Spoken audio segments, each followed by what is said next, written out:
බුදුරජාණන් වහන්සේ වදාලා කවුරු හරි හිතුවොත් සත්තු මරණය කෙනා අපාය යනවාමයි කියලා. නිතර හිතා හිටියොත් දැන් මගේ අතින් සතෙක් මැරුණා මං උකුණොලේනිත් මැරුවා. එහෙම නැත්නම් මංගේ අතින් ගබ්සාවක් වුණා. මං ඒකට මෙහෙම අනුබල දුන්නා.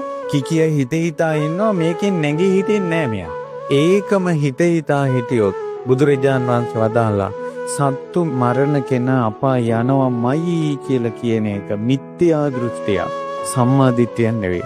එතකොට බුදුරජාණන් වහන්සේ වදාලා අර කෙනෙක්ගේ අතින් සත්තු මැරිලා මගේ අතින් දැන් සතෙක් මැරුණා මන්න දැන් අපායමයි යන්නේ මට ගැලවිල්ලක් නැහැ. කිකියේ හිතා හිටියොත් ඒ දෘෂ්ටිය අත්හැරියේ නැත්තම් ඒ වචනේ අත්හැරියේ නැත්තම් ඒ සිතවිල්ල අත්හරින්නේ නැතුව එයා මැරුණොත් ඇත්තටම අපාය යනවා කියලා.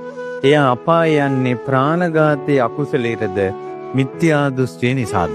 මිත්‍යා දෘෂ්ටිය නිසා. මේ විදිහටම තමන් කරන පාපයකින් ගැලවිල්ලක් නැහැ කියන තැනට ආවොත් ඒක යාගේ මිත්‍යා දෘෂ්ටිය. බුදුරජාණන් වහන්සේ වදාළා බුදුරජාණන් වහන්සේගෙන් ධර්මය අහන ශ්‍රාවකයෙක් යතින් එයාට මතක් වෙනවා මගේ අතින් සත්තු මැරිලා තියෙනවා කියලා.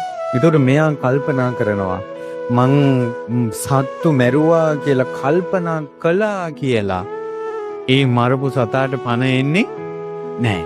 ඒ වැරද්ද නොකලා වෙන්නේ නැහැ. දැන් ඒක වෙලා ඉවරයි. බුදුරජාණන් වහන්සේ සත්තු මරන්න එපා කියලා දේශනා කළා තියෙන්නේ. අදින් පස්සේ මම මේ වැරද්ද කරන්නේ නැහැ කියලා ආයතින් සංවරයටපත් වෙනවා. එදයින් පස්සේ එයා කරන්නේ බණ ඇහුවට පස්සේ අන්න එයා අපායෙන් නිදහස් වෙන ප්‍රතිපදාවට එනවා. එයා අපාය යන්නේ